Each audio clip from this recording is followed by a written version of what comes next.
السلام عليكم ورحمة الله وبركاته. موضوعي ده مهم شديد جدا جدا جدا للشباب العزابة.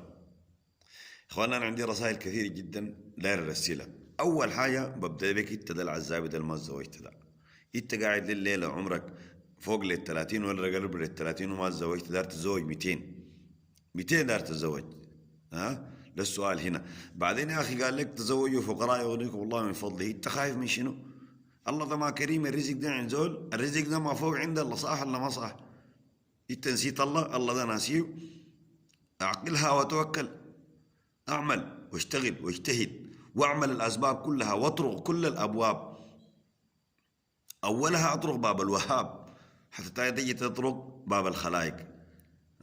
بعد ما تستعين بالله سبحانه وتعالى واشتغل واعمل الاسباب كلها، تعال تاني دق عليك باب زول قول داير بيتك.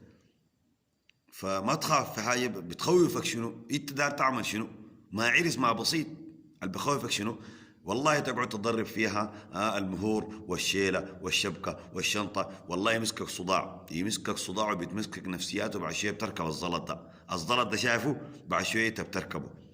يا زول يا زول ما توحد الله ده، خط الرحمن ده في قلبك يا زول، انت خايف من شنو؟ استعين به الله سبحانه وتعالى، اتوكل عليه. الله ده انت دار تتوكل على غيره، والله اذا توكلت على غيره وكلت اليه الله بخليك له. نفسك دي كانت توكلت عليها، ربنا بخليك عليه. نفسك دي دار تعمل شنو؟ ما بتعمل حاجه، كل شيء بيد الله سبحانه وتعالى. دي رسالتي الاولى لك انت ده، ولازم انت تشتغل وتجتهد. تجتهد، وري الناس انه انت شغال، وري الناس انه انت مجتهد، وري الناس انه انت داير طالب العرس وطالب العفه. طالب العفة ما ضروري اللي يكون عندك قروش كتار، ما ضروري اللي يكون عندك بيت. دي الرسالة الأولى. الرسالة الثانية للزول اللي عنده بنات، شوف عندك بنات ده عرس طوالي للشباب. شوف الشباب الوصى بهم الدين شنو؟ دينه وخلقه. ما تقعد تبخس في الشباب وانتم ما شغالين وانتم ما عندكم بيوت وانتم ما كده. الرزق ده وين يا ناس؟ الرزق ده ما عند الله فوق. جاءكم ترضون دينه وخلقه فزوجوه إلا تفعلوا تكن فتنة في الأرض وفساد عريض. أي زول شاب جاك لبيتك دي أفحصوا من الحاجتين ديل، الدين والخلق كيف. بعد ذاك البيت ده الله بسهله ليه يا زول. الرزق عندك انت، الرزق ما عند الله. الست اللي عندك ده ربنا فتح عليك ده، يمكن ما بين ليلة وضحاها تصبح ما عندك أي حاجة، تصبح صفر. عشان كده حذاري حذاري، جاك واحد شاب لبيتك دي حذاري، اوعك ما تزوجه، تزوجه طوالي. الله بيفتح عليك انت ذاتك، وبيفتح عليه هو، بيفتح عليه بيتك دي. ما كلش بيد الله سبحانه وتعالى. ما ياما كثار جدا جدا يتزوجوا بدون اي شيء.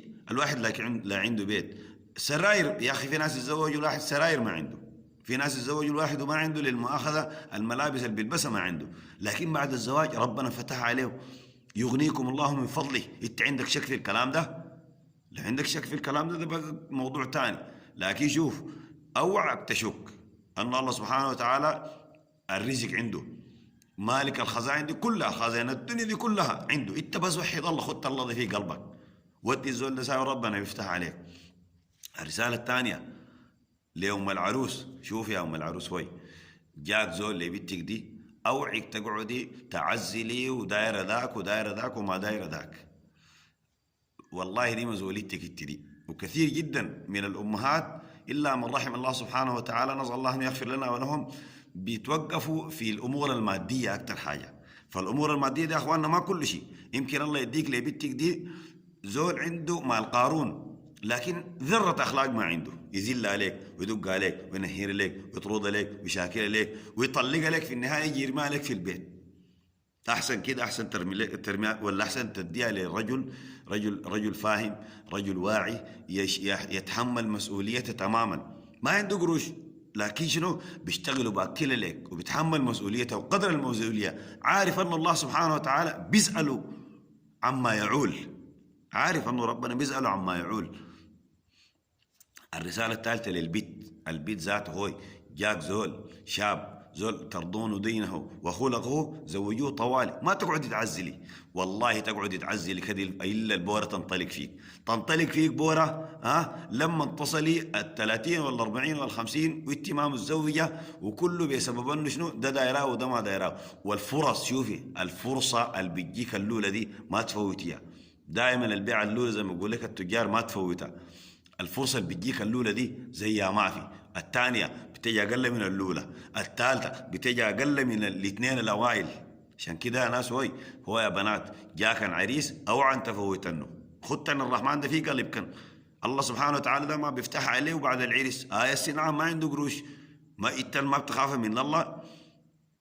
وحدنا الله، خدتنا التوحيد ده، خدتنا الإيمان ده في قلب كان ده. الرزق عند الله فوق. يا ما كثير جدا من الناس الزواج وما عندهم شيء، لكن بعد الزواج ما شاء الله تبارك الله ربنا فتح عليهم. عشان كده حذاري، جاك واحد داير يزوجك وداير يخطبك، اوعك تقعد تعزلي في الرجال. عزل الرجال ده، وبالذات لما يكون المعيار والمقاس بتاعك مقياس مادي. شوف المقياس المادي والله يذلك ويدقك ويطرد الا من رحم الله سبحانه وتعالى. غايته بس الا رحمه من الله سبحانه وتعالى، ربنا يديك زوج عنده وضعه المادي فل واخلاقه كويسه. نسال الله انه يعني يزوجكن الازواج الصالحين، ونسال الله انه يعني ربنا ييسر للشباب امر الزواج. ويا ناس حاولوا بقدر الامكان يسروا موضوع الزواج ده، ما تكثروا المهور دين. اقلهن مهرا اكثرهن بركه. انتم ما دايرين البركه تحل في دياركم وفي اموالكم وفي صحتكم وفي اولادكم وفيكم انتم ذاتكم. فنسأل الله سبحانه وتعالى أنه يعني يحسن شبابنا ويحسن بناتنا، هو ولي ذلك والقادر عليه. والسلام عليكم.